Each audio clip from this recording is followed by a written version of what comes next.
Oke, mari kita sambung lagi kelanjutan dari novel Gunung Hua. Beberapa saat setelahnya, pasukan bandit besar kini telah berhadap-hadapan dengan murid-murid Gunung Hua. Tapi anehnya, kehadiran mereka membuat bandit besar merasa tidak nyaman dan juga gelisah. Pertama, dari aura yang ditampilkan para murid. Bagaimana bisa murid-murid Buddha seperti mereka memiliki aura yang sangat menakutkan, bahkan lebih mengerikan daripada fraksi jahat. Tubuh mereka juga menunjukkan hal serupa. Itu bukanlah tubuh yang bisa dibentuk hanya dalam beberapa tahun saja. Apalagi jumlah bandit besar setidaknya 3 kali lipat dibandingkan dengan jumlah murid Gunung Hua. Walau begitu, mereka juga masih merasa tidak tenang. Ini adalah situasi yang benar-benar aneh. Setiap bandit besar merupakan veteran perang yang telah bertempur di medan pertempuran tak terhitung jumlahnya. Tapi saat berhadapan dengan Gunung Hua yang bahkan jumlahnya jauh lebih kecil daripada mereka, tidak ada keyakinan bagi para bandit besar untuk bisa menaklukkan mereka. Tapi yang lebih membingungkan, kenapa pimpinan mereka malah memerintahkan mereka untuk membuka gerbang dan menyambut musuh. Ya, semua kegelisahan itu bermula tak kala mereka mendapatkan fakta bahwa 2 benteng bandit yaitu Macan Merah dan Macan Darah dikalahkan tanpa adanya perlawanan yang berarti. Lalu dari tengah-tengah kerumunan murid Gunung Hua, seseorang pun maju didampingi dengan beberapa murid muda. Ternyata itu adalah Penatua Hyun Sang. Ia pun berkata, "Aku adalah Hyun Sang, penatua dari Sekte Gunung Hua." Jika nama tersebut didengar oleh bandit besar beberapa hari yang lalu, mungkin tidak ada yang peduli. Tapi segala sesuatunya berbeda tak kala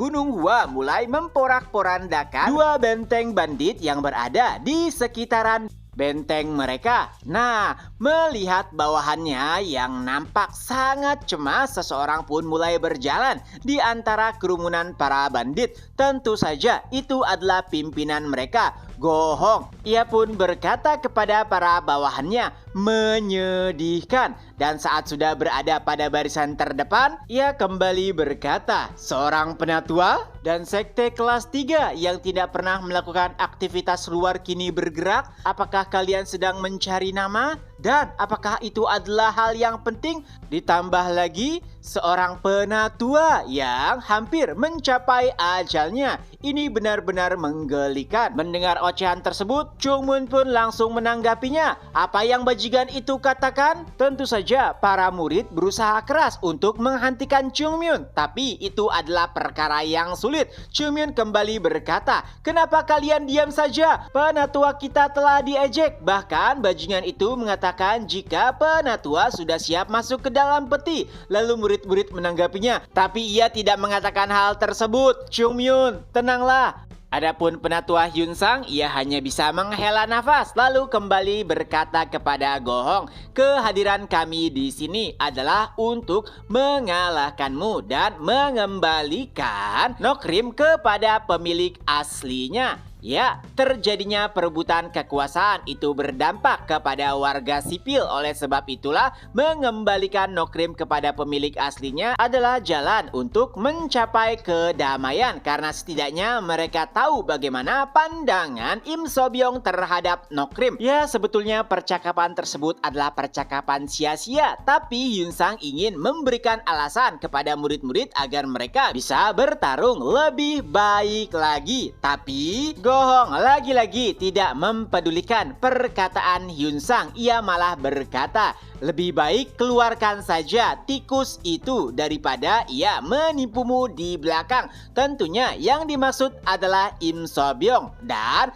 saat mendengar ocehan itu, Chung Mun kembali berkomentar, "Berani-beraninya kau berbicara seperti itu? Jika dahulu, pasti aku akan langsung menebas kepalamu." Murid-murid kembali berusaha menenangkan Chung Mun. Mereka berkata, "Chung Mun, tenanglah, penatua sedang berbicara." Tentu saja itu adalah pemandangan yang aneh. Bahkan dari sudut pandang Go Hong, ia tahu benar bahwa di fraksi adil mereka sangat menghormati seorang penatua. Lalu bagaimana bisa seorang bocah menyela perkataan penatua sampai beberapa kali. Murid-murid yang kerepotan menghentikan Chung Myun secara tidak sengaja mendorong Im So Byung sampai pada akhirnya ia berada di garis depan, dan saat mata mereka bertatapan yaitu Go Hong dan juga Im So Byung, ia pun berkata, "Oh Go Hong, lama tidak bertemu." Nampak jelas bahwa Go Hong dipenuhi dengan amarah saat berhadapan dengan Im So Byung.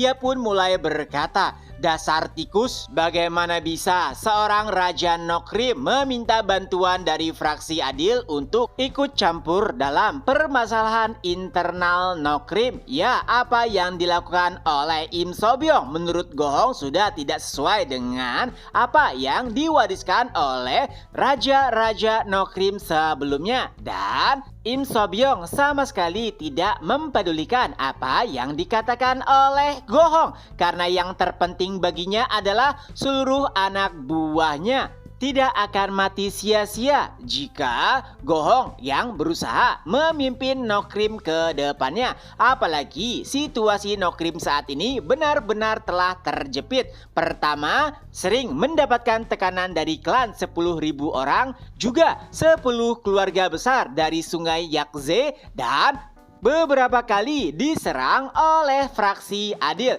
Jika Go Hong yang memimpin Nokrim, bisa dipastikan akan ada banyak sekali anggota Nokrim yang berjatuhan di masa depan. Itulah yang ingin dicegah oleh Im So Byung. Apapun akan ia lakukan demi Nokrim yang lebih baik. Ia bahkan tidak peduli saat Go Hong memanggilnya pengecut dan saat Go Hong mengibaratkannya sebagai seekor tikus. Ya, Go Hong memiliki ambisi luas, yaitu untuk menaklukkan setiap musuh yang berusaha menggoncang Nokrim. Go Hong tidak suka dengan sifat pasif dari Im So Byung, yang mana ia bahkan tidak melakukan pembalasan saat saudara-saudara mereka terbunuh di dalam pertempuran. Dan di tengah-tengah perbincangan serius tersebut, seseorang pun muncul. Ya, itu adalah Chung Myun. Ia pada akhirnya berhasil terlepas dari kekangan murid-murid lainnya. Ia pun berkata, "Apakah kalian akan berbincang sepanjang waktu? Jika begitu, setidaknya siapkan teh dan juga alkohol. Aku harus memberitahu kepada kalian bahwa hukum di Gunung Hua itu sederhana. Jika kau menang, maka kaulah yang benar." Mendengar hal tersebut, Jogul pun menanggapinya. Lihatlah, ia bahkan membuat hukum baru. Ya, seluruh murid Gunung Hua setuju dengan perkataan Jogul karena memang hukum tersebut tidak ada di Gunung Hua, dan Chung Myun lah yang menciptakannya secara spontan. Dan sayangnya Chung Myun tidak bisa mendengar apa yang diucapkan oleh Jogul, Baekchun, dan yang lainnya. Lalu Chung Myun kembali berkata, "Aku tidak tahu apakah kalian para bandit memiliki waktu luang sampai bisa berbincang dengan nyaman, tapi kami sangat sibuk, jadi tidak bisakah kita langsung memulainya?" Mendengar ocehan Chung Myun, Go Hong kembali menanggapinya, "Dasar bocah tidak tahu diri, aku yakin kau dibesarkan dengan tidak baik oleh keluargamu." Baekchun menanggapinya dari kejauhan. Ya, memang benar karena ia adalah seorang pengemis. Tapi ngomong-ngomong, yang manakah yang lebih baik, pengemis atau bandit? Tapi sayangnya tidak ada jawaban atas pertanyaan tersebut. Dan kembali lagi ke Chung Myun, ia mulai memprovokasi Go Hong untuk kesekian kalinya, dan pada akhirnya Go Hong berkata dengan sangat kesal, "Lihat ini, aku pasti akan membuatmu menyesal dengan apa yang telah kau katakan barusan."